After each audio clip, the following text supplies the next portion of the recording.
Babes, welcome back to the Snark side. Uh, I am vibrating with pure, unadulterated, chaotic Monday night energy right now. Hydrated but chaotic. That is the official brand. Literally the brand. Grab your drinks, Snark Squad, because we just watched the absolute craziest video on Facebook Reels before we hit record, and my jaw is still on the floor. It was a medical horror show. Truly, I am still recovering from the visual. A literal horror show.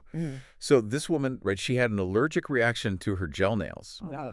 And instead of, taking the polish off like a normal person. Which would be the logical, self-preserving step. Exactly. But no, she kept trying to maintain the aesthetic. So over the course of a year, her actual skin deteriorated. Yeah. It was like literally peeling off in layers. Exposing the deep tissue. It was, Weeping open wounds. And she just kept trying different top coats. Like, babes, tell me that is not insane. It is entirely insane. But if you look at the underlying mechanism, it is a fascinating, if catastrophic, biological response. I mean, I was spiraling. I was yelling at my phone. What we are seeing there isn't just a surface-level irritation. It is a severe systemic contact dermatitis. The primary culprits in these gel polishes are chemical compounds called methacrylates. Right, the stuff that makes it harden. Specifically, hydroxyethyl methacrylate, or HEMA. These molecules are incredibly small before they are cured under the UV light. So if the technician, accidentally paints them onto the cuticle... Which happens literally all the time. All the time. Yeah. Those molecules easily penetrate the epidermal barrier. Okay, wait, because we've all felt that little spike of heat when you put your hand under the UV lamp at the salon. The heat spike, yeah. You feel that tiny burn, you wince, and you just think, oh, beauty is pain, and you ignore it. But what you're saying is that the chemical is actually getting inside the skin tissue before the light even hits it. Exactly. And once those tiny, uncured HEMA molecules breach the skin, your immune system spots them as foreign invaders. Like an alarm going off. Right. It dispatches specialized cells to capture these molecules and present them to your T cells. Your body essentially builds a highly targeted biological database against this specific chemical. Oh, wow. And the tragedy here is that immune memory is practically permanent. Once your T cells are sensitized to methacrylates, you have that allergy for life. This is the part that completely blew my mind when we were looking into this. Yeah. Because this isn't just about giving up pretty nails. This allergy actually locks you out of major medical procedures. It absolutely does. Because methacrylates aren't just used in the beauty industry. Right. They're a foundational component in modern medicine. They are used in orthopedic bone cement for joint replacement. Stop. So if you need a new knee... You might have a massive allergic reaction to the cement. They are used in the acrylics for hearing aids, and incredibly relevant to our actual day jobs, they are the exact same compounds used in dental composites and fillings. It is terrifying. Yeah. By chasing a chip-free manicure and ignoring the body's warning signs, people are inadvertently making themselves ineligible for tooth restorations. It is the ultimate sunk cost fallacy of the beauty industry. You watch your fingertips actively rejecting the atmosphere, weeping fluid, and your brain somehow rationalizes, well, maybe if I just try the builder gel instead, my fingers won't fall off. The delusion is incredibly powerful. It really is. And look, I can sit here and judge the gel nail aesthetic all day. But if we are tracing the theme of suffering for perfection today, I have to be completely transparent with the Snark Squad. Oh, boy. I feel like a messy confession is imminent. It is a very messy confessional, and I still ask myself if it was worth the trauma. Let's hit it. A few years ago, I decided I needed flawless, glass-like skin for a first date with this guy I was intensely obsessing over. Oh, I know where this is going. So I administered a professional, medical-grade TCA chemical peel on myself in my bathroom. Trichloroacetic acid. You applied a medium-depth chemical peeling agent at home right before a major social event. I thought I was a scientist. That is essentially a controlled acid burn. It causes coagulative necrosis of the epidermal cells. You are intentionally killing the top layers of your skin so they slough off. You were supposed to look like a molting lizard for at least 10 to 14 days. Babes, I looked exactly like a snake shedding its skin. My face was literally cracking around my mouth every time I smiled. The visual is horrifying. I looked like I was covered in tissue paper. But the date was in 3 days. I panicked. I looked in the mirror and thought, I cannot show up looking like a reptile. I'll just gently buff away the peeling skin with a physical apricot scrub. Oh, no. Oh, the physical exfoliant. I am physically cringing right now. I scrubbed raw, newborn, completely unprotected skin. Skin that had not fully keratinized. It had no barrier. None. My face instantly turned the color of the stop sign. It started weeping clear fluid because I had completely stripped away the stratum corneum. I looked like I had been dragged behind a truck on a gravel road. You gave yourself second-degree friction burns on top of a chemical wound. I had to cancel the date entirely. I had to go to urgent care for a prescription steroid cream to calm the intense inflammation, and I couldn't wear makeup or go in the sun for a month. Was it worth it? Absolutely not. The absurdity of choosing a date over the structural integrity of your epidermal barrier is staggering. It perfectly illustrates how aesthetic pressure overrides basic survival instincts. It really does. But do not act like you are above this, because I know you're past. Fair.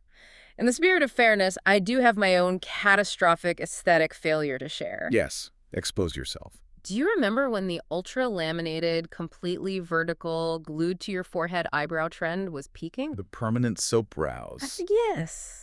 They looked amazing on runway models and absolutely chaotic on everyone else. Precisely.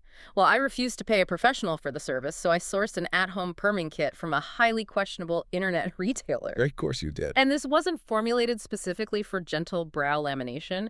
It was a harsh eyelash and brow perming solution, with instructions written entirely in a language I do not speak. Let me guess, you just used a camera translation app and hoped for the best. I used Google Translate, which gave me a very vague timeline, so I applied the chemicals, wrapped my eyebrows tightly in saran wrap to trap the heat and accelerate the process. The saran wrap is so funny to me. And then, I got completely distracted reading an article and lost track of time. You left a perming solution on your face unmonitored. What is the actual chemical process happening there? Because perming isn't just gluing the hair, right? Right. Perming solutions typically use thioglycolic acid to physically break the disulfide bonds in the keratin proteins of your hair. Okay. Once those bonds are broken, the hair becomes completely malleable. You mold it into the shape you want, in this case, aggressively vertical, and then you apply a neutralizer to reform those bonds and lock the hair into its new shape. But you left the acid on too long. Far too long. I didn't just break the bonds, I completely obliterated the structural integrity of the hair shaft. Oh my. When I finally washed it off, my eyebrows were pointing straight up to my hairline, but the hairs were completely fried. They looked and felt like little scorched wires. I remember this. And because I had locked them in that position with the neutralizer, they were stuck like that for 6 weeks. I walked around looking like I was in a state of permanent, aggressive surprise. You look like a cartoon character who had just jammed a fork into an electrical socket. It was so bad. It was a dark time. But hey, we are all victims of it. We really are. But before we get into the rest of the mess today, we need to shift gears and give some major appreciation. Yes, absolutely. Because, babes, we need to give a massive shout out to our producer, Allison. Because the audio quality lately, kiss. incredible, stunning, professional. Allison, babes, at some point we're going to need you to turn that camera around because you are a true babe and the Snark Squad deserves to see you. They really do. She is keeping this entire operation afloat. And for anyone watching the video version, yes, Allison brought Peppercorn the podcast cat to the studio today, and babes, we are obsessed. He is currently pacing around the soundboard like he owns the place. Oh, wait, he just knocked over a pen. Yep, he definitely owns the place. We didn't match like triplets today, unfortunately. But don't worry, Snark Squad, we did order merch for Peppercorn. Obviously. And babes, when it arrives, he's going to look better than all of us. As he should. He is the true star of the podcast. He really is. Okay, so speaking of chaos, let's move into the rose and thorns of our workday. Because by day, we are practicing dentists, and the clinic is basically the front line of people doing terrible things to themselves. It is a microcosm of these exact behavioral patterns. We see the medical fallout of internet trends daily. Exactly. So I'm going to bring you into the clinic with us for a second because my worst moment from the chair today perfectly mirrors this theme of aesthetic destruction. Let me guess. TikTok trends. Bingo. I had a patient, a grown man in his 40s, come in for a standard cleaning. I look at his historical chart. He has pristine teeth. Zero history of major decay. Okay, a good baseline. So I lean back, adjust the overhead light, and ask him to open. Babes. His teeth are covered, and I mean literally coated, in this gritty, abrasive black sludge. Oh, no. It was packed into the gingival margins. I asked him if he had been chewing on charcoal tablets for a stomach bug or something, and he looks me dead in the eye and says, "Oh, I stopped using traditional toothpaste." I saw a video that said brushing with raw activated charcoal powder from the barbecue section is the best way to naturally whiten your enamel. Wait. From the barbecue section. Yes. He bypassed the formulated, micronized cosmetic charcoal and went straight for the combustible briquettes. You might as well have been brushing with Kingsford. I had to sit him up, take off my mask, and give him a comprehensive lecture on the Mohs scale of mineral hardness. Which is necessary because people don't understand enamel. I had to explain that enamel is the hardest substance in the human body, but it is not invincible. By taking coarse, unrefined charcoal powder and aggressively scrubbing it into his teeth twice a day, he wasn't whitening them. He was literally taking coarse grit sandpaper to his enamel. He is actively grinding away the protective outer layer to expose the yellow dentin underneath. All because an influencer told him it was a life hack. I was sweating under my protective gear, just looking at the microabrasions he had caused. It's the exact same psychological mechanism as your TCA peel. The desperate need for an immediate cosmetic result, just blinding someone to the mechanical reality of what they're doing to their body. Exactly. Activated charcoal is incredibly porous, which makes it great for absorbing toxins in a poison control setting, but its abrasive index is wildly inappropriate for daily oral care, especially unrefined powder. It was a disaster. But Yeah. the clinic isn't just about managing aesthetic disasters, right? It's also about managing human unpredictability under pressure, which you experienced firsthand today. I did. And this was less about an aesthetic disaster and more about the absolute absurdity of human environments. Tell the Snark Squad what happened. So I was administering local anesthesia for a procedure, specifically an inferior alveolar nerve block. Oof. For those who don't know, that is not a simple poke in the gums. That is a highly technical injection. It is. The inferior alveolar nerve is a branch of the mandibular nerve. To properly anesthetize the lower jaw, you have to bypass the teeth entirely, go deep into the back of the mouth near the jaw hinge, and deposit the anesthetic right next to the mandibular foramen before the nerve enters the bone. It requires precision. Total precision, a steady hand, and absolute cooperation from the patient. So the patient has their mouth wide open. I have a long needle positioned right next to a major nerve bundle. I'm stressed just hearing this. And right as I begin to inject, the patient's phone, which is resting on their chest, starts ringing on speakerphone. Oh no. A sudden noise during a nerve block is terrifying enough because if the patient flinches, you could literally damage the nerve. Exactly. But it wasn't just a ringtone. It was an accessibility feature, an automated robotic voice loudly dictating an incoming text message. Stop it right now. Sentender's name was Secret Sugar Bear. Secret Sugar Bear. I am crying. And the content of the text message was incredibly medically explicit. It was paragraphs of absolute filth being read in a monotone Siri voice, just echoing off the clinic walls. Well, you have a needle buried in their jaw. How do you not react? How do you not pull away or laugh? You dissociate entirely. You rely on complete clinical detachment. I couldn't flinch because moving the needle laterally while dipping the tissue could lacerate the nerve or puncture a blood vessel. Right. I just had to stare straight at the patient's tonsils, maintaining perfect stillness, while this robot voice detailed Secret Sugar Bear's weekend plans in explicit detail. Oh my gosh. My dental assistant had to silently excuse herself from the room because she was physically vibrating from holding in her laughter. I would have simply passed away. It's those moments of high-stakes, absurd pressure that make me realize we are practically trained for television. We really are. We manage medical drama, emotional meltdowns, and high-level technical skills, all while maintaining a calm facade. Which brings me to a recurring delusion we need to explore. Babes, Yeah. why are we not TV hosts? It is a question that haunts me daily. Like, we have a podcast, we have opinions, we have charisma. The next step is Netflix taking a gamble on us. That's it. That's the plan. We are manifesting it right now. We sit here, week after week, breaking down the psychological minutiae of other people's chaos. We understand the pressure cookers these reality contestants are in. We are practically begging for a call from a streaming network at this point, a show where we judge people's life choices based entirely on their dental hygiene routines and reality TV hot takes. It requires a certain level of delusional confidence to believe you can host a television show, but frankly, reality TV thrives on exactly that kind of energy. It totally does. And speaking of thriving on energy, we are heavily leaning into nostalgia today to fuel our analysis. Babes, spiked limeade is BBCK on deck. We are hydrated. And yes, if you're watching, we are wearing Minnie and Mickey ears because tonight we are channeling pure Disney delusion. The ultimate chaotic childhood energy. Exactly. When you think of that pure, chaotic childhood energy, Mm. what is the Disney memory that anchors it for you? My anchor is a core memory of physiological chaos at a theme park. Obviously. I was about 8 years old on a family trip to Florida in the dead of August. We were at the World Showcase, and the humidity was oppressive. The kind of heat where the air feels like warm soup. Disgusting. I had just consumed an enormous deep-fried funnel cake covered in powdered sugar, followed immediately by a giant frozen lemonade. Oh, no. I see where this is going. We then boarded a boat ride, a classic, now defunct attraction that featured a segment where the boat was accelerated backward down a small drop in the dark. The ultimate recipe for disaster. Yeah.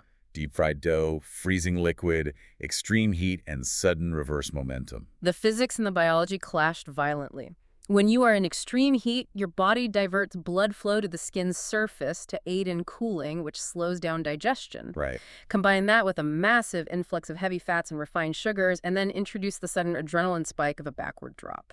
The sympathetic nervous system kicked in, completely halting whatever digestion was left. Oh, my gosh. As the boat hit the bottom of the drop and a giant animatronic troll yelled out over the water, my stomach simply rejected its contents. I was sick directly into the synthetic water of the ride. You completely ruined the suspension of disbelief for an entire boat of tourists. You introduced biological reality into a carefully constructed fantasy environment. I became an unintended part of the attraction. It is a perfect example of how easily a highly curated, controlled environment can be derailed by one variable. In this case, my inability to process funnel cake.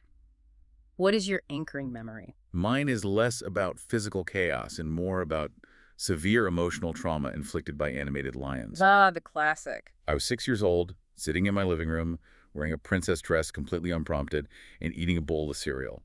I was watching the climax of the first act of that incredibly famous movie with the lion cubs. Stampede. A stampede scene happens, the patriarch falls into the gorge, and I didn't just cry. I experienced a full-blown existential crisis. It is heavy material for a 6-year-old. I was sobbing so hard I was hyperventilating. I threw my bowl of cereal across the room in pure anguish. My mother rushed in, convinced I had seriously injured myself, and I just pointed at the television, screaming for the character to wake up. A completely rational response to cartoon regicide. I was so traumatized by the sudden introduction of mortality that I refused to watch the rest of the film for 5 years. The emotional stakes of those early animated films were uniquely devastating. They didn't pull their punches. They introduced complex grief to children whose prefrontal cortexes were nowhere near developed enough to process it. Exactly. It creates a fascinating parasocial attachment to the drama. And that parasocial attachment to drama is exactly why we are so invested in the culinary chaos we are about to dissect. We are primed to watch people fall apart under pressure. So let's transition our focus, Snark Squad. We are energized, we are armed with our line needs, and we are ready to judge professional chefs like the absolute authorities we pretend to be. Let's set the scene. We are looking at a mid-season episode of a high-stakes culinary competition. Top Chef Carolinas, Season 23, Episode 7. Yes, desserts fit for a queen. 9 chefs remain. They walk into the kitchen, the pressure is mounting, and the cracks in their professional facades are rapidly turning into massive structural sinkholes. The episode kicks off with a rapid-fire challenge, and the sponsor integration is so aggressive it literally borders on comedy. It really does. They are tasked with creating a menu inspired by Cracker Barrel's all-day menu. Now, babes, the season is explicitly themed around the culinary heritage of the Carolinas.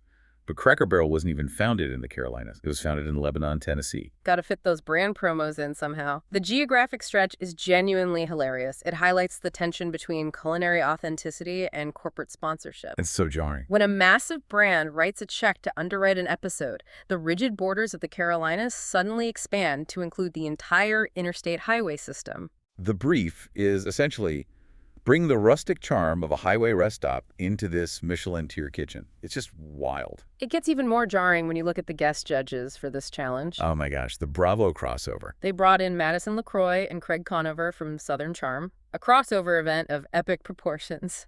I was screaming. You had these James Beard-nominated chefs who have dedicated their lives to mastering complex flavor profiles, and their fate is temporarily in the hands of a man whose primary contribution to culture is a chaotic, decorative pillow business. Having these specific reality stars dictate the success of a hash brown dish is a beautiful absurdity. It's the pinnacle of television synergy. But the parameters of the challenge itself are what truly engineered the chaos. They divide the 9 chefs into 3 teams of 3. Each team has to produce a full day's worth of meals: breakfast, lunch, and dinner. Sounds standard so far. Right. But they only have exactly 45 minutes on the clock. Yeah. And the mechanic that caused complete psychological meltdowns is that only one chef can cook at a time. It is a relay race. From an operational standpoint, this is a nightmare mechanic. It's a total nightmare. It completely removes autonomy. In a standard kitchen brigade, tasks are parallelized. The sous chef is breaking down proteins while the entremetier is blanching vegetables. But in a relay, all tasks are serialized. Right, you're literally waiting in line. If the person handling breakfast takes 25 minutes of the 45-minute block, the remaining 2 chefs are left with 20 minutes to execute 2 full courses. You are entirely at the mercy of your teammates' time management. Which is exactly the group project nightmare we saw unfold with the green team. Babes, let's examine the green team. Oh, the green team. They assigned the breakfast course to Justin, a chef who historically struggles with editing his ideas. He starts his 15-minute block, and he gets completely lost in the weeds. He fundamentally misunderstood the brief. He is overcomplicating a breakfast dish, ignoring the clock, and taking way over his allotted time. And to make it worse, when the judges finally taste it, they note that the meat he spent all that time on was tough and overworked. Breakfast in a 45-minute relay should be an exercise in high-impact simplicity. Eggs, a quick cooking protein, and a starch. By getting bogged down in complex meat preparations, he tanked their timeline. He handed the baton to Duan with a massive time deficit. Duan tags in for lunch, and honestly, she was incredible. She fired off a fried green tomato BLT that the judges universally praised as the best lunch dish of the day. She clawed back a tiny bit of time through sheer efficiency. But then Jennifer tags in to execute dinner with basically negative time on the clock.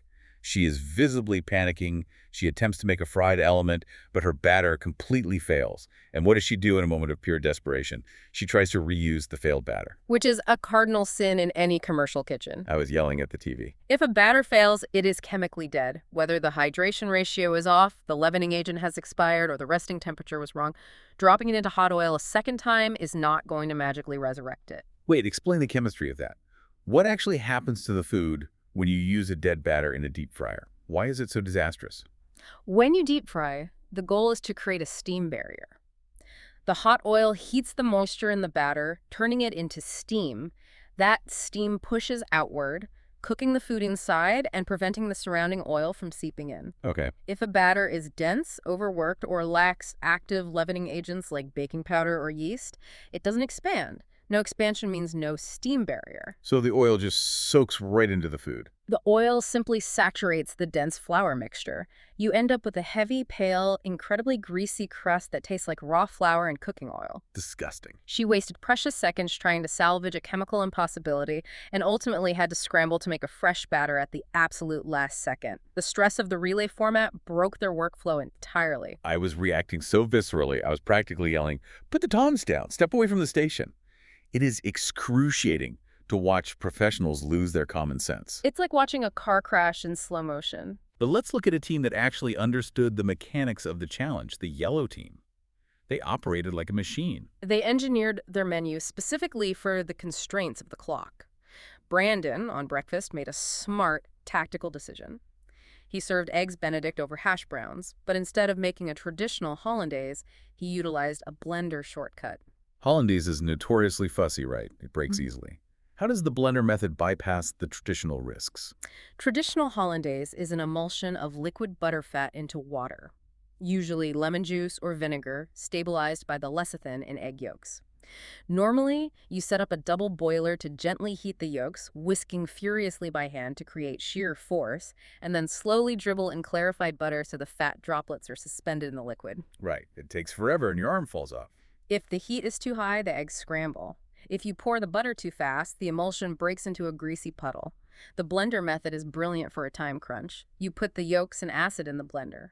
The rapidly spinning blades create immense, consistent shear force, far more than a human wrist can produce. Wow. You stream bubbling hot butter directly into the running blender. The heat of the butter cooks the yolks instantly, while the blades simultaneously force the emulsion. It takes 60 seconds and is nearly foolproof. That level of technical pragmatism is what wins these challenges.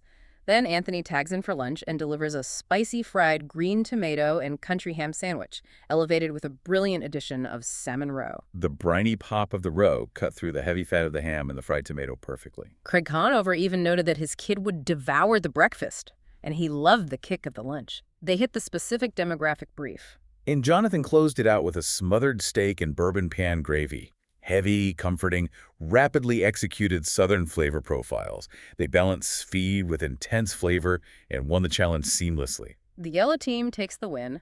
The relief on their faces was palpable. They secured the cash prize. But the adrenaline crash is immediate because Kristen, the host, walks back in and announces the elimination challenge. And the moment she reveals the theme, the color visibly drains from the room, because it is the most feared phrase in a savory kitchen. A dessert challenge. The dessert challenge is a psychological trigger for savory chefs. They suddenly act as if they have been asked to perform complex neurosurgery using only a whisk. All logic evaporates. The parameters are brutal. The challenge is celebrating Queen Charlotte Sweet Tooth.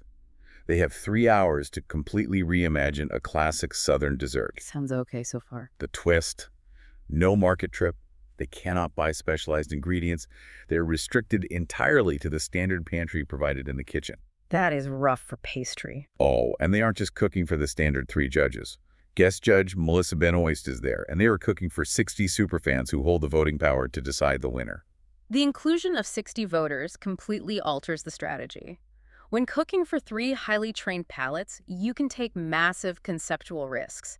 You can present challenging flavor profiles, bitter, acidic, deeply fermented, and trust that their culinary vocabulary will understand the intention. But when you are feeding a crowd of 60 superfans, the law of averages applies. You have to pivot to universal appeal. You need comfort, balanced sweetness, and recognizable textures, but elevated enough to satisfy the main judges. It requires a very delicate tightrope walk. And the restriction of not having a market trip makes baking exponentially harder. You can improvise a soup if you're missing a specific vegetable. You cannot improvise the chemical structure of a cake if you run out of baking powder. Precisely. Savory cooking is largely an art of adjustment. You taste, you add salt, you reduce the sauce. Baking is an exact science rooted in chemistry and physics. It's basically a lab experiment. The hydration levels, the protein content of the flour, the ambient temperature, all of it dictates the final structure. If the pantry is out of cake flour, which has a lower protein content, and you are forced to use all-purpose or bread flour, the gluten development will change entirely, and your delicate sponge will turn into a dense brick.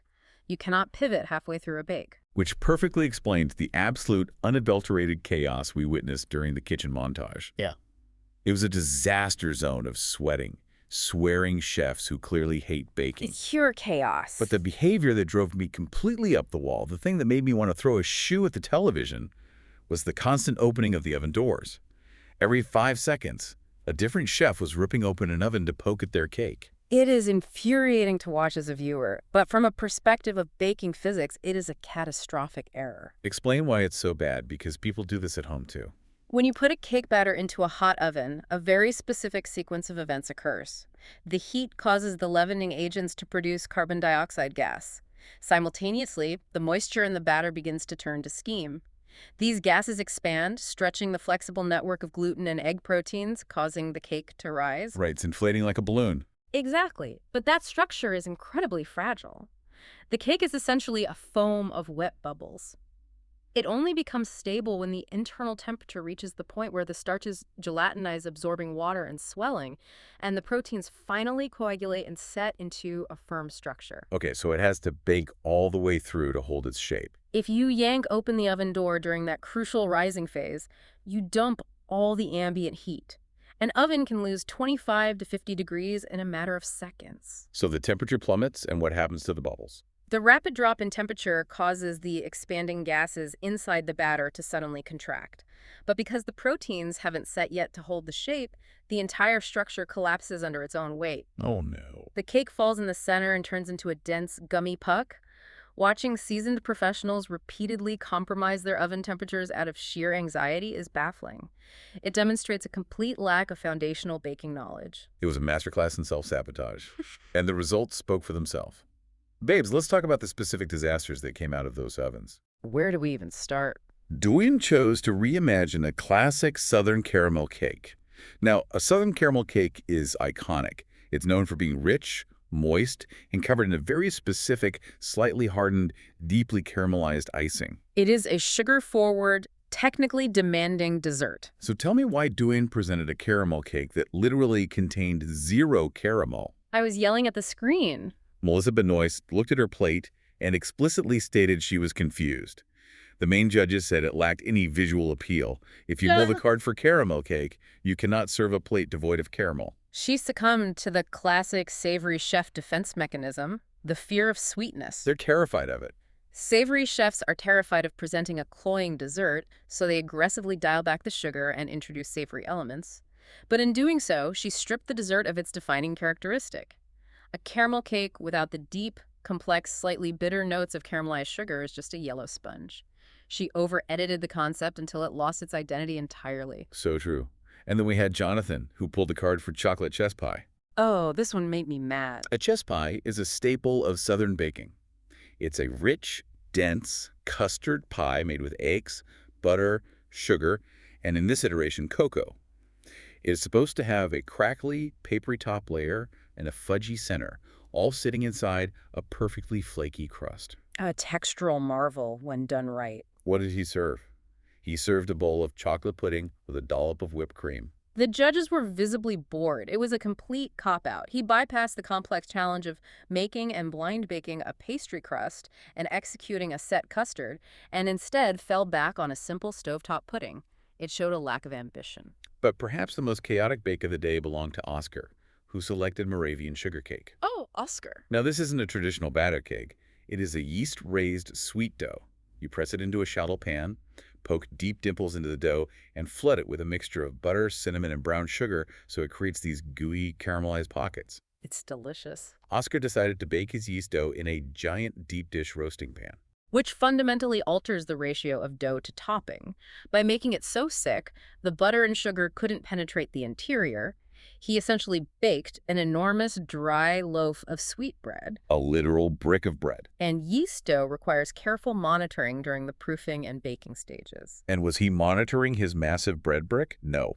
He was out in the dining room holding court with the 60 superfans. Schmoozing the crowd. He was shaking hands, making jokes, schmoozing the crowd like a politician at a fundraiser. It is a fascinating diversion tactic. He knew his technical execution was failing, so he relied entirely on his charisma to win over the voting crowd. He tried to charm his way out of a culinary disaster. But charm cannot add moisture to an overbaked, dry crumb.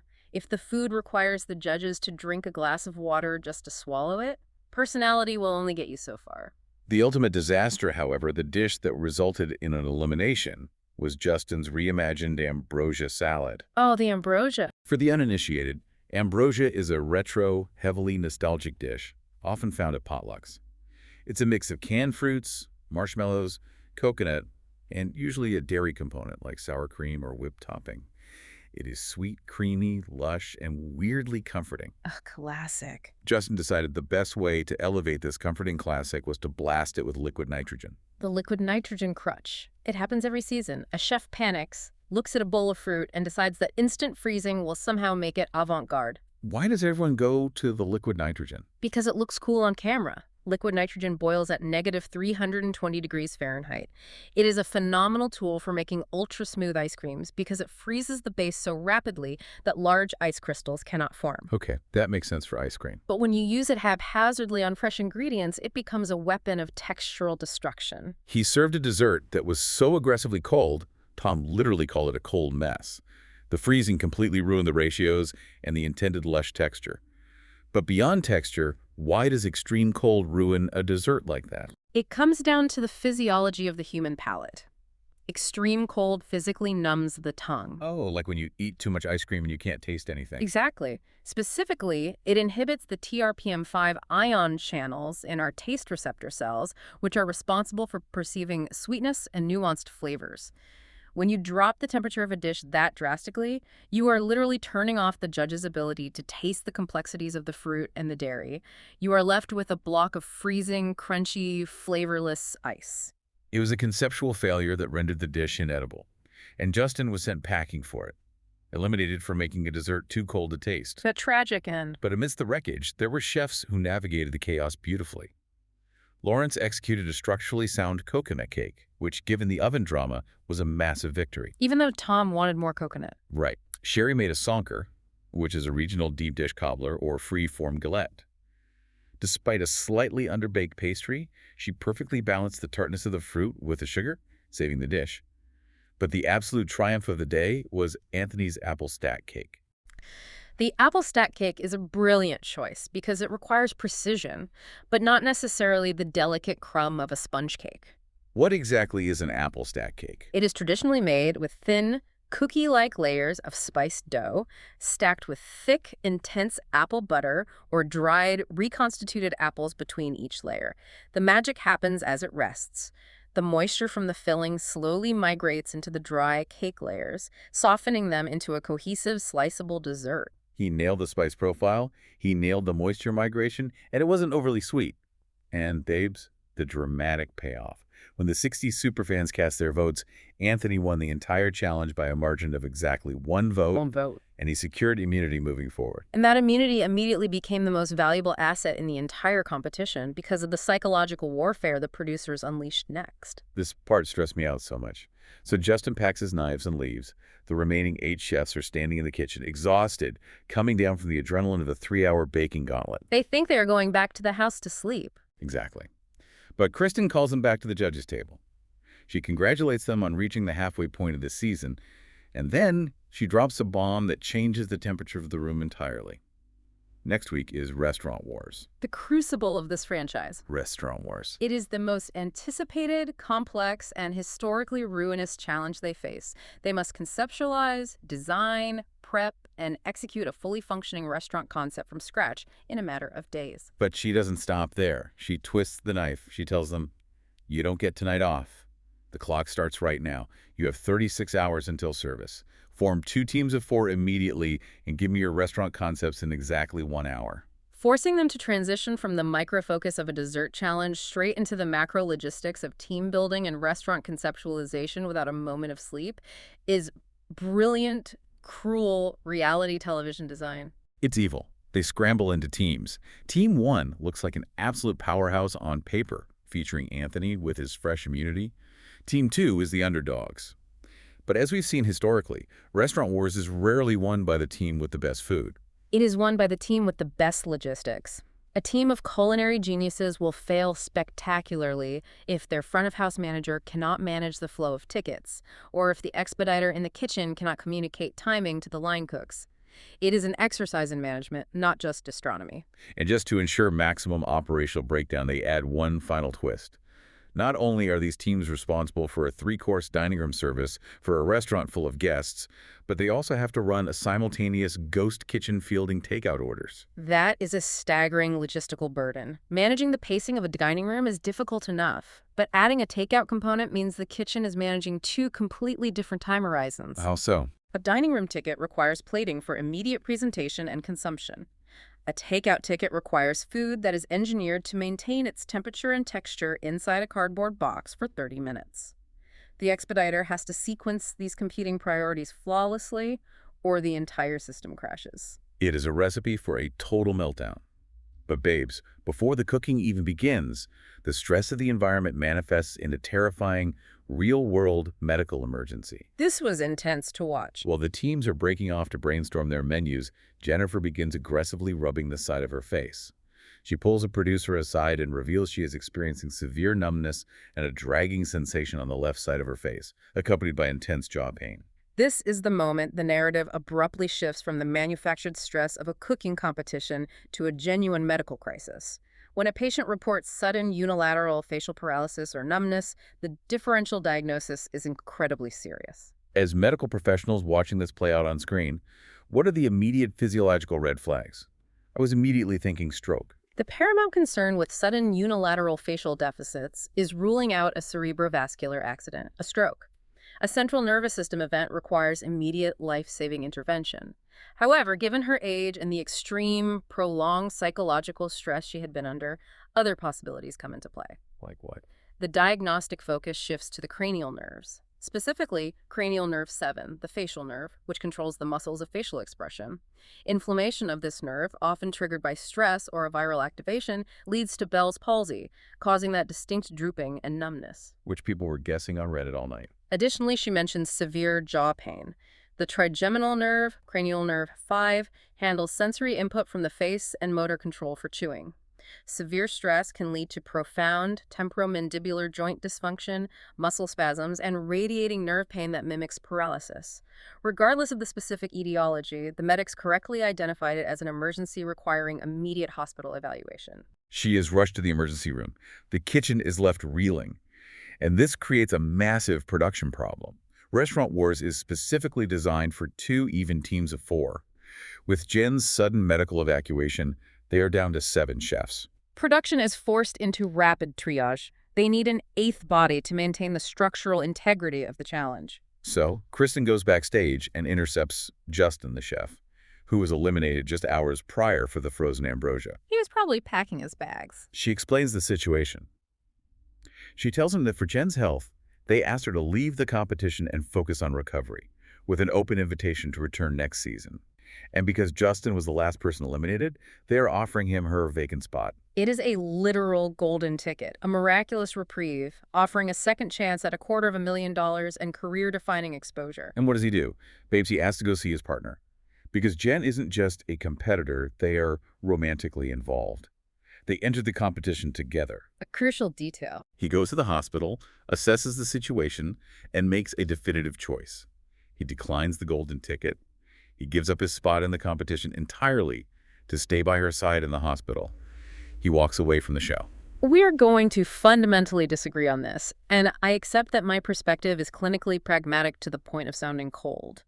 You are so cynical. I thought it was the most profoundly romantic gesture I have ever witnessed on reality television. Really? Yes. In an environment defined by ego and ruthless ambition, he chose love. He looked at the prize money, looked at his partner in distress, and chose to be her support system. I was genuinely moved by the sacrifice. It is a beautiful sentiment, undeniably. But if we break down the logic of the decision, you are competing for a life-altering sum of $250,000. Money isn't everything. Your partner is currently in a hospital, surrounded by highly trained medical professionals managing her care. Your physical presence in a plastic chair in the waiting room does not provide diagnostic value or accelerate her nerve regeneration. Wow. Ice cold. The most supportive, pragmatic action you could take for your shared future is to step back into that kitchen, secure the prize money, and use it to cover the inevitable medical bills and provide financial security. Abandoning the capital in a moment of panic is a profound miscalculation. Your complete lack of romanticism is astounding. Sometimes the emotional support is the medicine, but your pragmatic argument actually becomes highly relevant because the timeline of this episode takes another massive, confusing turn. The last chance kitchen twist. Yes. If you follow the franchise closely, you know that eliminated chefs don't just go home. They go to a parallel digital series, Last Chance Kitchen, where they battle for a chance to re-enter the main competition. The redemption bracket. So I click over to watch LCK, fully expecting to see the reigning champion, Rhoda, facing off against Seeger, whoever got eliminated before this whole hospital drama. And who walks through the doors? Justin, the chef who just dramatically gave up his spot for love. It is a narrative whiplash. Tom is standing there looking completely bewildered. He has to break the fourth wall and explain the timeline to the audience. Apparently, Justin stayed at the hospital for 2 days. Jen was discharged, her symptoms stabilized, and babes. She was furious that he gave up his spot. She explicitly ordered him to go back, fight his way through the redemption bracket, and win the money. Her exact reasoning, which Justin quoted, was brilliant. She told him to go win the money so he wouldn't be sleeping on their uncomfortable couch when he got home. So good. That is the kind of practical, demanding energy I respect.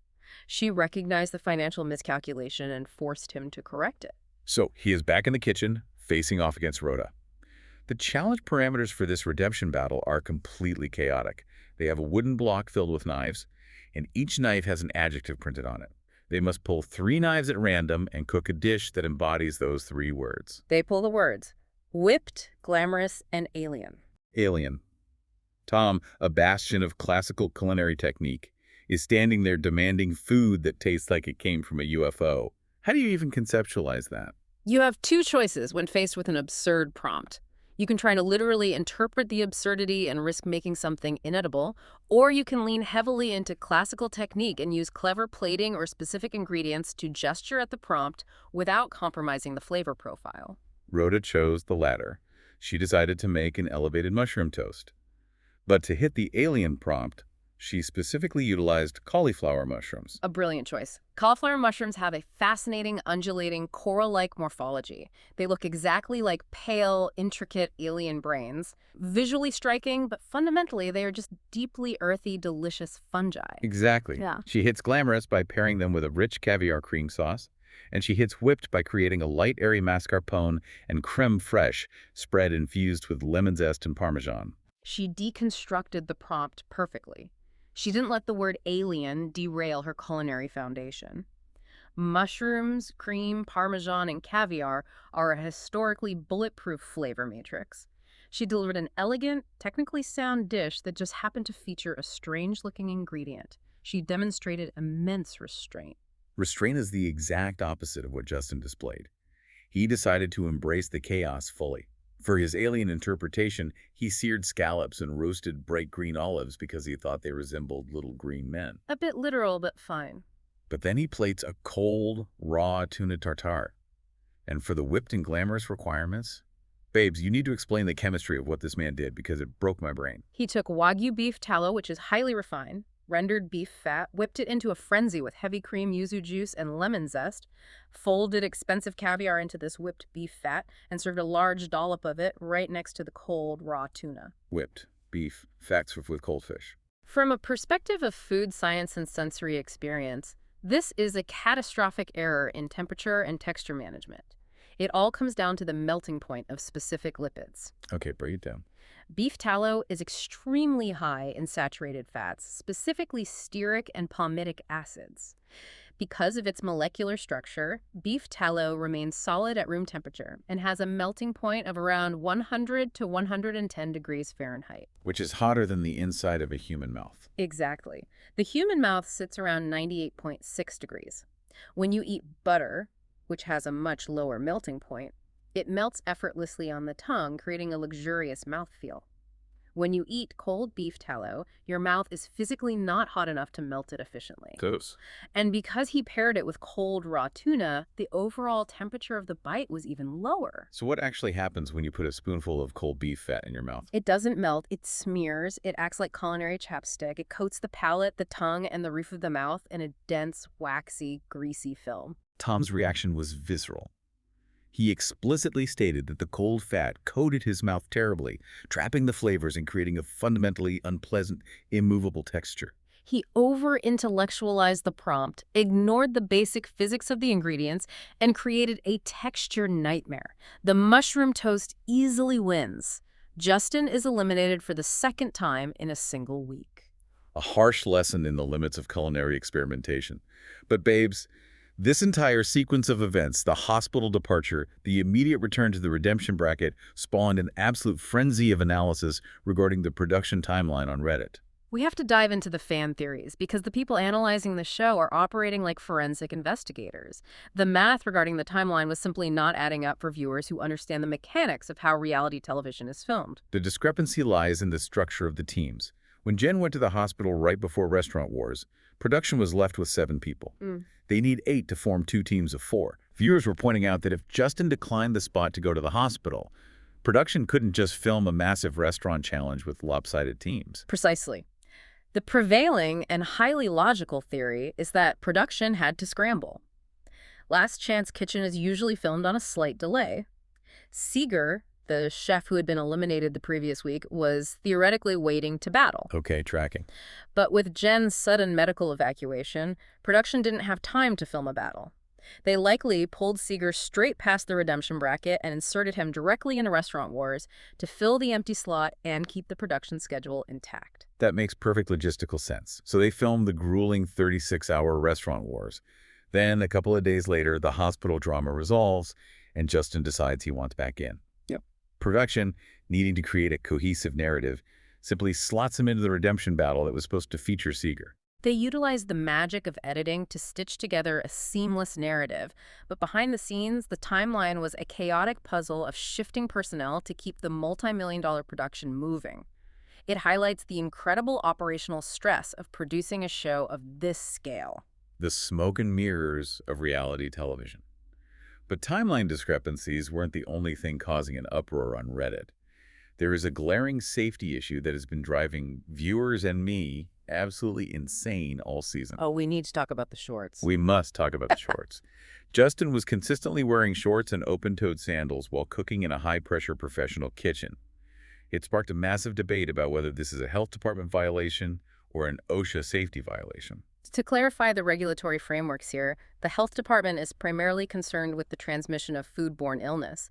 They mandate hairnets to prevent physical contamination, gloves to prevent cross-contamination, and specific holding temperatures for food. Technically, the health department does not have a strict mandate against exposed shins. That's wild to me. However, from a workplace safety standpoint, governed by OSHA, wearing shorts and sandals in a commercial kitchen is astoundingly reckless. It is terrifying to watch. A commercial kitchen is a hazard zone. You are working with vats of boiling oil, open flames, heavy, razor-sharp chef's knives, and boiling sugar syrups that act like culinary napalm if they hit the skin. Literally napalm. The standard uniform heavy, loose-fitting trousers and closed-toe, slip-resistant shoes is designed as armor. If you drop a fryer basket and 350-degree oil splashes, heavy cotton pants absorb the heat and buy you crucial seconds to pull the fabric away from your skin. But if you're wearing shorts? That oil adheres directly to your bare epidermis, instantly causing third-degree burns. Not to mention the hygiene aspect of the environment itself. Commercial kitchen floors are coated in degreasers, bleach, dropped food, and microscopic grease splatters. Why would anyone want their bare skin exposed to that microclimate? It suggests a prioritization of personal comfort or aesthetic over foundational safety protocols. It is a massive red flag regarding professional judgment. Which brings us perfectly to our messy segments. If we were going to make sense of this culinary chaos, we need to categorize these chefs and these decisions. Segment 1. Chef or chaos agent? Who actually knows what they're doing versus who is spiraling? We need to evaluate their psychological response to pressure. Exactly. I'm looking directly at Oscar as a pure chaos agent. When you are given a baking challenge, which requires the utmost precision and monitoring, and you choose to abandon your massive Moravian bread brick to socialize with the voting audience, you're injecting chaos into the process. He was relying on a parasocial relationship with the diners to mask a technical failure. Exactly. And Justin falls into the same category. He consistently reached for extreme, highly volatile techniques, rapid freezing, whipping saturated fats, without considering the basic sensory experience of the final product. He cooks from a place of panic rather than a foundation of logic. Now contrast that with the chefs. Anthony, the man won both a relay lunch and the overall dessert challenge. He is the definition of a culinary technician. He didn't invent entirely new paradigms. He took a classic fried green tomato sandwich and elevated it with the specific salinity and texture of salmon roe. Really? He took a traditional stack cake and executed the moisture migration perfectly. He isolated the variables of the challenge, met the criteria without ego, and delivered flawless execution. And Rhoda and LCK showed that same technical restraint. Given a prompt like Alien, a chaos agent builds a spaceship out of spun sugar. A chef makes a flawless mushroom and caviar toast that tastes impeccable. Restraint is the ultimate marker of confidence. Segment 2. Dish I'd devour versus dish I'd avoid. Stripping away the drama, if we are evaluating the plates purely on flavor architecture, what are you eating immediately? Oh, I am devouring Anthony's fried green tomato sandwich with salmon roe. It's a masterpiece of balance. You have the heavy, salty fat of the cured pork. You have the acidic, crunchy bite of the unripe tomato encased in a fried exterior. And the roe. The addition of the salmon roe provides these tiny bursting spheres of oceanic brine that cut through all the fat and reset the palate. It is an incredibly sophisticated understanding of how to sequence flavors in a single bite. I agree. I am also devouring Brandon's shortcut hollandaise over hash browns. It delivers high-end diner nostalgia. The rich, emulsified butter and egg yolks cascading over crispy shredded potatoes is a textural triumph. It provides immediate, unchallenging comfort. Rhoda's mushroom caviar toast, earthy fungi, aged parmesan, rich mascarpone, and cured fish roe. It hits every receptor for savory depth. On the opposite end of the spectrum, what are we politely declining? Well, obviously the failures are visceral. Lawrence's undercooked chicken is an immediate avoid. No matter how beautiful the plating, introducing the threat of salmonella invalidates the dish entirely. The frozen ambrosia and the cold beef tallow both fail due to thermodynamic miscalculations. I'm avoiding those at all costs. A dish must be engineered for the temperature at which it will be consumed. Freezing the taste buds or coating the mouth in an unmeltable lipid film destroys the ability to perceive any nuance. And Jonathan's chocolate pudding masquerading as a pie fails conceptually. I don't want a bowl of pudding when I ask for a pie. Segment 3. Kitchen red flags. Beyond the food, what behaviors indicate a systemic breakdown in the kitchen? The most glaring red flag is the failure to recognize a sunk cost. Reusing a chemically dead frying batter is the clearest example. In high-pressure environments, the instinct is to salvage whatever you have spent time creating. But true professional judgment requires the ruthlessness to look at a failed component, recognize that no amount of time will fix a broken chemical reaction, and throw it in the trash. Pivoting immediately is faster than trying to resuscitate a failure. The constant opening of the oven doors is a massive red flag of insecurity for me. It shows that the chef does not trust their own math. They don't trust the recipe, the timer, or their understanding of their ingredients. They are seeking visual confirmation because they lack technical confidence, and in doing so, they destroy the very thing they are checking on. And obviously the shorts. Refusing to wear protective clothing.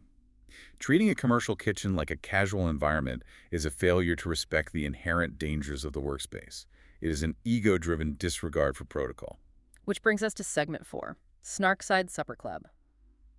If we are to design a high-stakes dinner party utilizing these personalities, how do the dynamics play out? Who cooks, who argues, who ruins the night? Okay, we established the foundation with our technicians. The kitchen operations are commanded by Anthony and Rhoda. The menu is a sequence of flawless, elevated comfort food transitioning into high-end, luxurious appetizers. The execution is silent, efficient, and perfect. The environment is stabilized by the food, but the atmosphere requires tension. Obviously. We populate the dining room with Madison LaCroix and Craig Conover. We place the dueling reality stars directly across from each other. Let the Southern charm drama spill onto the dinner table. The contrast between the Michelin-level cuisine and the chaotic, deeply personal arguments over textile businesses creates a fascinating juxtaposition of high culture and base drama. But who ruins the night? Justin. He arrives in shorts, bypasses the carefully constructed menu, and insists on aggressively serving everyone experimental, poorly engineered dishes.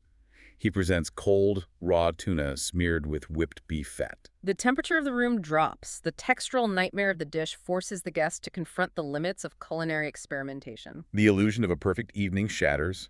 The guests politely excuse themselves, and the pursuit of an avant-garde aesthetic ruins the foundational goal of simply providing a good meal. It perfectly encapsulates the entire theme of today.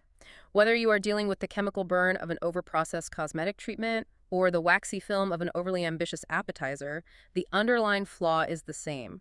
The desperate need to achieve a specific, extreme aesthetic often blinds us to the foundational mechanics of what we are actually doing. We sacrifice structure for the sake of presentation.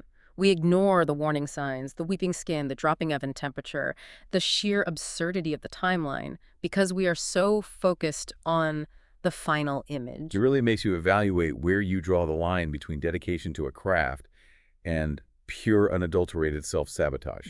Are we elevating ourselves, or are we just slowly, meticulously tearing ourselves apart? It requires a constant recalibration of our priorities, ensuring that our pursuit of perfection doesn't destroy the very foundation we are trying to elevate.